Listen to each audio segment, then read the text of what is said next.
زندگی اس کی حقیقت کیا ہے کہ یہ ایک زندگی کی حقیقت ہے، ایک اس کی صورت ہے۔ جیسے ہمارا جسم ہے، یہ جسم یہ انسان کا یہ اصل نہیں، اصل تو اس جسم کے اندر موجود روح ہے جس نے اس کو تابندگی دی، اسے بقا دی، اسے حیات دی۔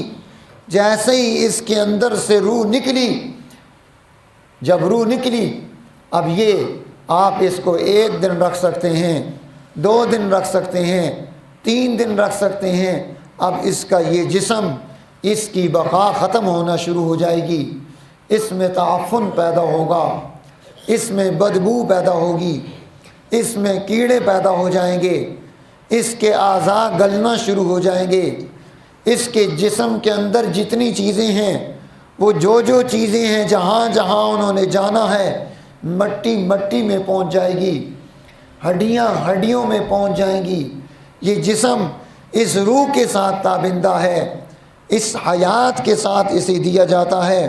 اب آپ دیکھیے اللہ نے انسان کو آپ نے تجربہ کیا، آج ماشاءاللہ سب غسل کر کے آئے، سب نے صاف کپڑے پہنے، سب نے خوشبو لگائی۔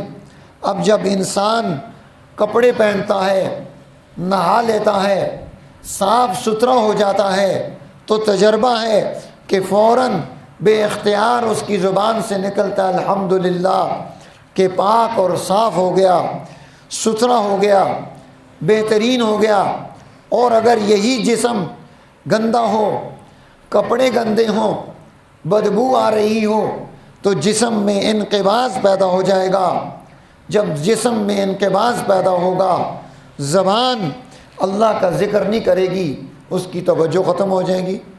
جب پاک صاف ہوا، طاہر و مطہر ہوا، خوشبو لگائی، اچھے کپڑے پہن دیے، تو اب اس کا دل کرتا ہے کہ یہ نورانی کام کرے، یہ فرشتوں والے کام کرے، یہ خیر کے اور سعادت کے کام کرے۔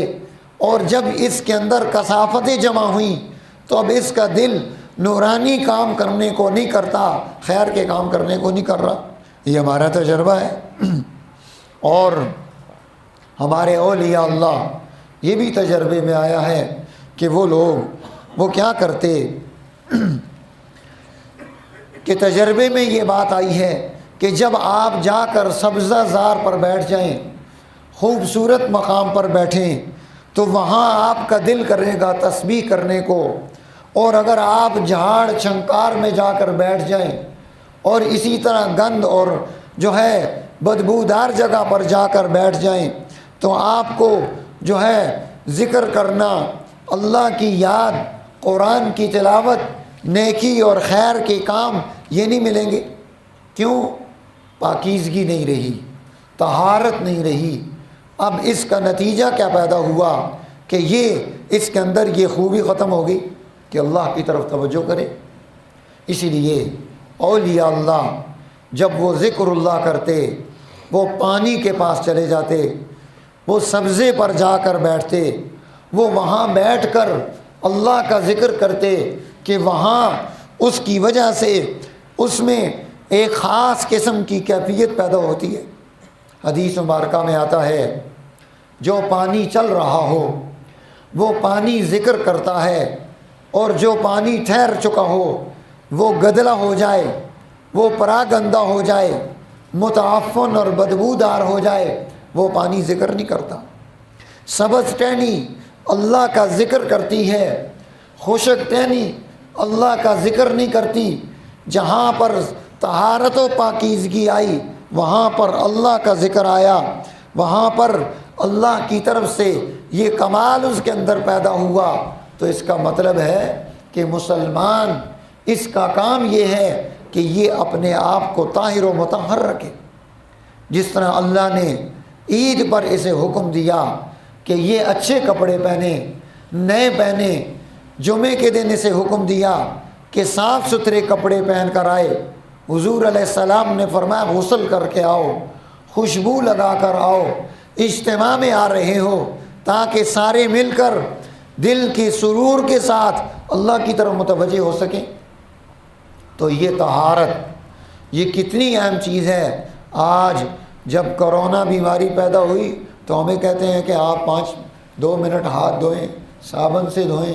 اسلام نے پہلے دن سے مسلمان کو حکم دیا دن میں 5 مرتبہ ہاتھ دھو، 5 مرتبہ منہ دھو، 5 مرتبہ دن میں جو ہے بازو دھو، پاؤں دھو، سر کا مسح کر، گردن کا مسح کر، کانوں کا مسح کر، انگلیوں کے اندر خلال کر، داڑھی میں خلال کر، جہاں بھی کہیں کوئی جراثیم چھپے ہوں، یہی چھپنے کی جگہ ہیں جراثیم کے، یہ انگلیوں کے اندر ہاتھوں اور پاؤں کی جراثیم چھپے گا، خلال کا حکم دیا، دھونے کے بعد اس کا خلال کر۔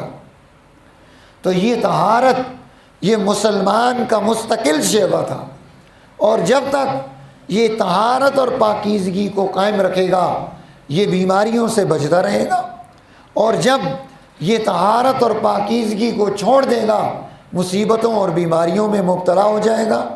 ظاہری طہارت چھوڑے گا ظاہری بیماریاں پیدا ہوں گی، باطنی طہارت چھوڑے گا باطنی بیماریاں پیدا ہو جائیں گی۔ اس لیے اللہ تعالیٰ فرماتے ہیں ما یرید اللہ لیجعل علیکم من حرج، اللہ تمہیں کسی تنگی اور تکلیف میں نہیں مبتلا کرنا چاہتا، ولکن یرید لیطہرکم، تمہیں وضو کا حکم دیا، تمہیں غسل کا حکم دیا، یہ تنگی کے لیے نہیں دیا، ولکن یرید لیطہرکم، اللہ یہ چاہتا ہے کہ تم پاکیزہ ہو جاؤ، اور ولیتم نعمتہ علیکم، اس کے ذریعے سے اس طہارت اور پاکیزگی کے ذریعے سے اللہ تعالیٰ اپنی نعمتیں تم پر پورا کرنا چاہتا ہے کہ اتمام نعمت ہو جائے، وَلَعَلَّكُمْ تَشْكُرُونَ، اور تاکہ جب تمہارے اندر یہ نعمتوں کی کیفیت پوری ہو تو تمہارے اندر شکر گزاری پیدا ہو جائے۔ اسی لیے قرآن حکیم نے دوسرے مقام پر مسلمان جماعت کی یہ خوبی بیان کی کہ یہ پاکیزہ رہنے کو پسند کرتے ہیں، اور اللہ بھی پاکیزگی کو پسند کرتا ہے۔ حضور علیہ السلام نے اس قبیلے سے پوچھا کہ اللہ نے تمہاری خوبی اور شان بیان کی، تم پاکیزگی کو پسند کرتے ہو۔ وہ کہنے لگے کہ ہم استنجے میں خوب اہتمام کرتے ہیں، تو استنجے میں خوب اہتمام کرنے کی وجہ سے قرآن ان کی خوبی بیان کرتا ہے۔ اسی طرح قرآن کہتا ہے اہل البیت کے بارے میں انما یرید اللہ لیذہب عنکم الرجس اہل البیت، اے اہل بیت نبی کے گھر والوں، اللہ یہ چاہتا ہے کہ اس گھر میں رجس اور ناپاکی یہ داخل نہ ہو، یہ پاک ہو، یہ صاف ہو، یہ طاہر ہو، یہ مطہر ہو۔ تو اس لیے جب نبی کا گھر اللہ پاک دیکھنا چاہتا ہے تو امتی کے گھر کو کیسے ناپاک دیکھنا چاہتا ہے، وہاں بد اخلاقیاں کیسے دیکھنا چاہتا ہے، وہاں جرائم کیسے دیکھنا چاہتا ہے، وہاں ظلم کیسے دیکھنا چاہتا ہے، وہاں ناانصافی کیسے دیکھنا چاہتا ہے۔ تو یہ عید کا یہ پیغام ہے ہم مسلمانوں کے لیے کہ ہم اپنی زندگی کے بارے میں غور کریں، جہاں ہمارے اندر خامیاں پیدا ہوئیں ان خامیوں کو درست کریں تاکہ ہم ہر قسم کی نحوستوں، مصیبتوں اور بیماریوں سے اپنے آپ کو بچا سکیں۔ اللہ تعالیٰ ہمیں اس کا تمام اور توفیق نصیب فرمائے۔ وآخر دعوانا الحمدللہ رب العالمین۔